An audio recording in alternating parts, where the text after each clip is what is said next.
Hello. Welcome back. Let's talk some more policy debate. This time on the affirmative side.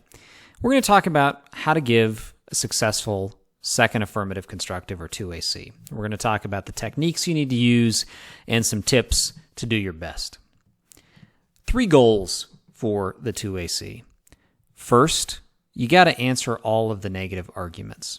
Dropped arguments are very bad in debate. So your job in the 2AC is to make sure you get to and respond to each argument the negative makes, whether those are off-case arguments or on-case arguments.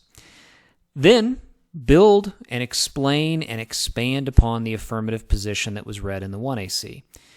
You can't just hope to read the 1AC and that the judge will understand it throughout the rest of the debate. You've got to continue to build upon it, explain it, compare it to what's going on in the rest of the debate. You do that in just about every affirmative speech, and it starts in the 2AC. And third, create offense. If you're wondering what I mean by offense, check out our offense-defense video. But offense in the 2AC is important because in addition to the affirmative being a good idea and a reason the judge can vote for you, offensive arguments create additional reasons that the judge can vote affirmative. Let's talk about specific techniques. I'm going to walk you through techniques for each off-case position the negative might throw at you and techniques for on-case arguments. Let's start with the most common off-case position, disadvantages.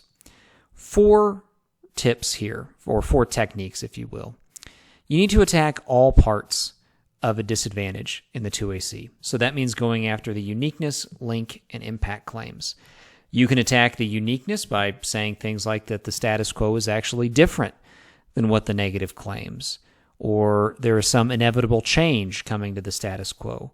You can attack the validity of the negative's evidence. Maybe it's unqualified, unwarranted, or there are parts of the evidence they didn't read that would lead the judge to a different conclusion.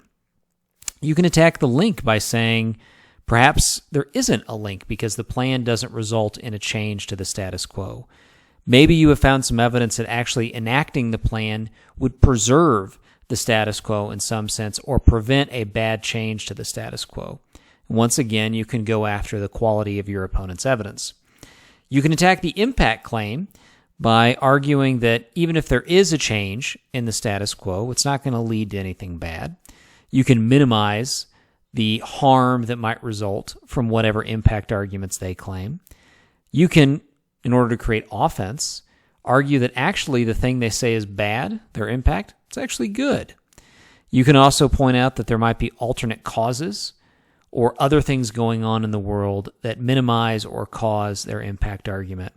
You can argue that the case would end up solving that impact. So maybe, to use an example, your affirmative case has an economic benefit, but the negative reads a disadvantage that talks about economic harm. You can make the claim that the affirmative will actually save the economy, so it really doesn't matter if the disadvantage were to happen. And finally, you can attack the quality of your opponent's evidence. Second technique, you've got to have argument diversity. And this goes hand in hand with attacking all parts of your opponent's position.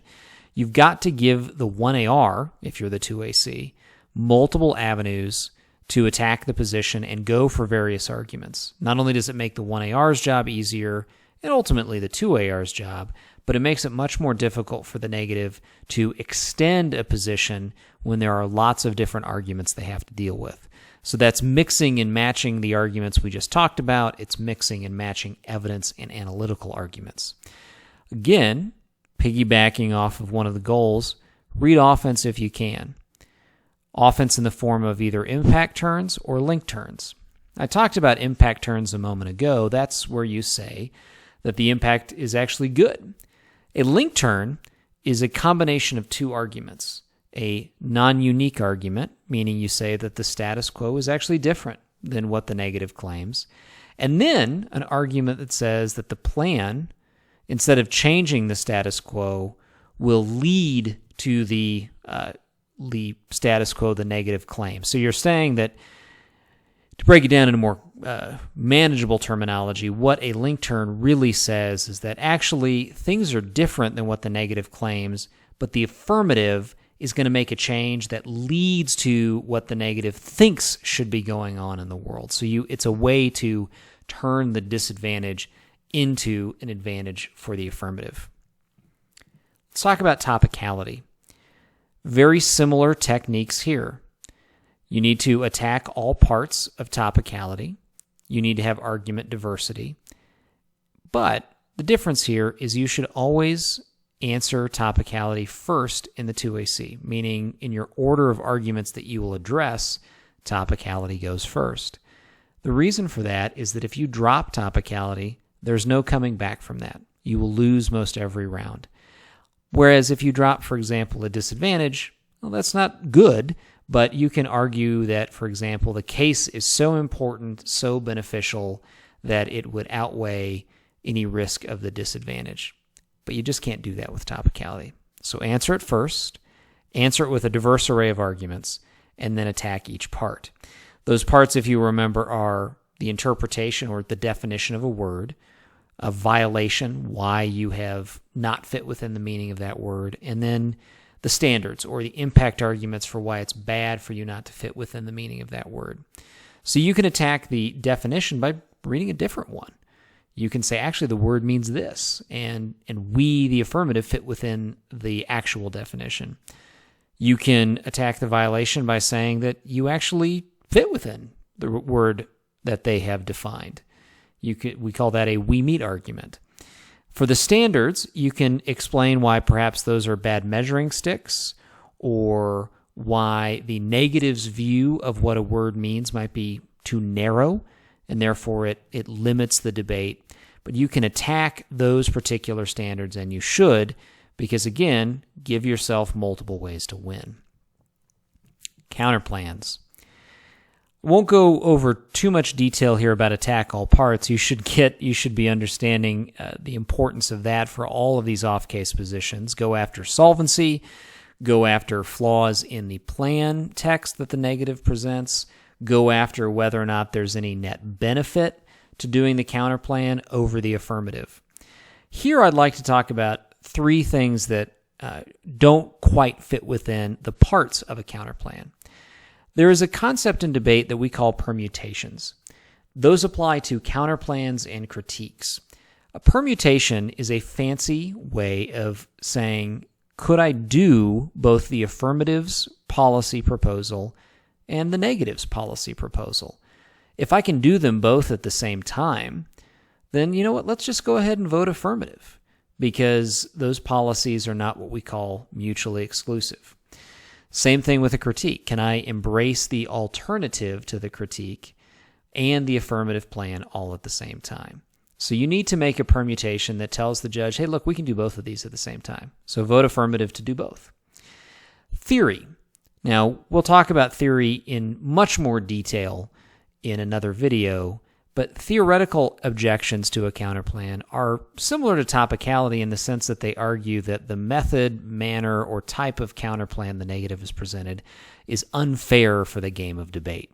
And if you have the chance to make those, you should, because they represent a similar threat to the negative that topicality represents to the affirmative. The final point for attacking counterplans, you got to go after the solvency and explain what I call solvency deficits. Why does the counterplan not work as well as the affirmative case? Most judges, when they are evaluating counterplans, that's the very first question they ask themselves. Which one works best? Take control of that argument and win it. Critiques. First two, very familiar. Go after all parts of the critique. Explain why you don't link to the critique. Attack the quality of their evidence. Attack their impact claims. Maybe the impact is good. Generate some offense that way. Go after the alternative. And if you remember our critique video, an alternative is essentially a counterplan. So talk about whether that theoretical counterplan would work, or would the affirmative do a better job. You also have available to you permutation and theory arguments. They are identical to what we just talked about on counterplans. The one technique that's a little bit unique for critiques is you need to attack the sufficiency of the proof. Critiques as philosophical objections tend to be very general. Most teams are not going to read evidence or make arguments that are specifically tailored to your affirmative. It will be much more general. So you need to show the judge the lack of specific proof for the critique when it's compared to the specific proof that the affirmative is offering in their case. And that is a great way to distinguish the strength of your position and the weakness of your opponents. On-case technique. Two things here, very basic technique. You need to summarize or read an overview of each part of the affirmative. A short overview for inherency, probably a slightly bigger set of overviews or summaries for advantages or harms, because those are kind of the meat and potatoes of the affirmative case, and then certainly a summary of solvency. The idea here is the same reason that if you've watched our video on off-case positions for the negative, why we read overviews for off-case positions on the negative. We want to remind the judge of what that particular argument is. Yes, you read the 1AC, but there's been a cross-examination, the first negative constructive, and then another cross-examination, and then whatever speech you've given before you got to the affirmative proper.